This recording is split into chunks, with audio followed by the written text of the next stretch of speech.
नमस्कार, मी पाशाभाई शेख, सामाजिक कार्यकर्ता बिलोली.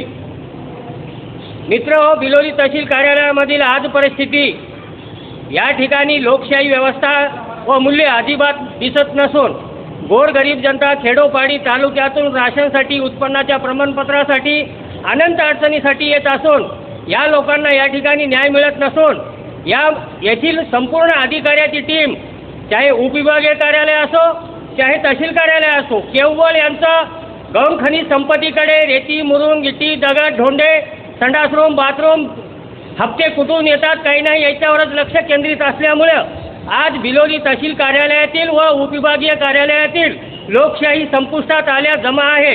तरी या विरोधात अनेक वेळा आंदोलने केलोत, मोर्चे केलोत, उपोषणे केलोत, तरीही निगरघट्ट प्रशासकीय यंत्रणा या ठिकाणी सर्वसामान्य जनतेस अजिबात न्याय देत नाही.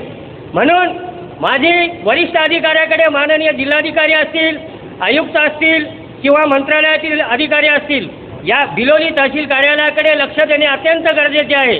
आणि दुसरी गोष्ट अशी आहे, या ठिकाणी केवळ आलेले तहसीलदार असो किंवा येथील अधिकारी असो 3 वर्ष राहतात, परंतु बिलोली तालुक्याचं वाळवंट करण्याची शपथ खातात हे लोक. कारण का, बिलोली तालुक्यातील नदी असून, गंगा असून शहराला 8-8 दिवस पाणी पुरवठा होत नाही, खेडेगावाला पाणी पुरवठा होत नाही, याकडे कुणाचंच लक्ष नाही. केवळ माया गोळा करणे, नांदेड, मुंबई, पुणे या ठिकाणी प्लॉट घेणे, संपत्ती, अवैध संपत्ती गोळा करणे, यातच येथील तालुक्यातील यंत्रणा गुंतलेली आहे. मित्र, राशन दुकानासाठी किंवा एक घास जेवणासाठी आज येथील जनता असून याकडे तहसील कार्यालयाचं तर अजिबात लक्ष नाही. माझं नाव राजेंद्र मारुती रेड्डी.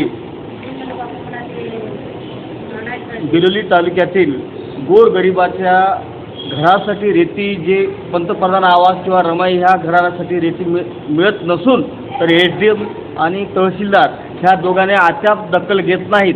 तरी ह्या गोरगरिबाला रेती मिळत नाही. तरी ह्या तहसीलदार, एसडीओ ह्या दोघांनी दखल घेत नसल्यामुळे याला कायदेशीर कलेक्टरनं कारवाई करावी, नाहीतर अन्यथा या गोरगरिबाने तहसील कार्यालयाचा आत्महत्या करण्यासाठी तयार आहे.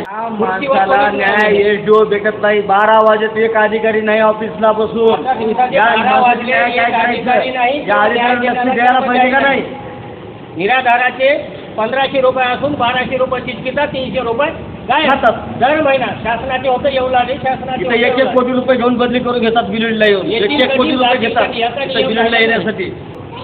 कारण का इथं हे खाण आहे ना, खायची खाण आहे बिलोली. 12 वाजे तर आणि एक अधिकारी नाही जाग्यावर. रेतीसाठी लोक येऊन बसलेत, निराधारच्या कामासाठी लोक येऊन बसलेत, उत्पन्नासाठी येऊन बसलेत आणि राशनसाठी लोक येऊन बसलेत. आणि वरिष्ठांचं लक्ष नाही. आंदोलन करा, मोर्चे करा, आत्मधन म्हणलं नाही, कोणी न्याय देऊ शकत नाही. कार्यकर्ते करतील का? माझं नाव गुरुबाई किसन जेठी. कष्टात आल्या मावशी? आम्ही राशन पायाले. किती दिवसापासून मिळू लागले राशन? 2 वर्ष झाले. 2 वर्ष झाले. राशन दुकानदार काय म्हणाला? देतोच म्हणजे द्यायचं ना. आमचे 3 बार घेतलं द्यायला तरी. तुमचं राशन कार्ड आहे का? नाही, RC नंबर दिले बघा. मग काय नव्हतं कैलास ठाऊक, आम्हाला काय माहिती. RC नंबर कधी दिले तुम्हाला? महिनाभर 2 महिने झाले दिले. त्याच्या अगोदर राशन कार्ड नव्हतं? नाही, आम्हाला नवीनच. माझं नाव किशन बाळके आहे. बेळकुणीच्या राशन दुकानावरती फार मोठा भ्रष्टाचार चालू आहे. लोकांना राशन व्यवस्थित मिळत नाही आणि तहसीलदार साहेब या गोष्टीमध्ये लक्ष देत नसल्यामुळे या राशन दुकानवाल्याचा आंधळा कारभार चालू आहे. जिथं राशन विकणं चालू आहे. आणि त्याचबरोबर रेतीच्या कामासाठी तहसीलदार साहेबाचं लक्ष जास्त चाललं आहे आणि राशनच्या कामासाठी लोकांकडे लक्ष देणं नाही. राशन दुकानवाले याच्यामध्ये फार फायदा घ्यायला लागलेत लोकांना. साहेब 60 वर्ष पैसे नाही, कोण सून पुसून झाले, कोण पुसून झाले, लांगडा बसले इथं, मग म्हातारा मार लागले. कसं पोसा कोण देते? सून देणं झाले, लेकरं देणं झाले. 60 वर्ष पैसे बिलकुल नाही येऊ लागले लोकांना. 60,000 8,000 येऊ लागले. आम्हाला एक पत्ता नाही.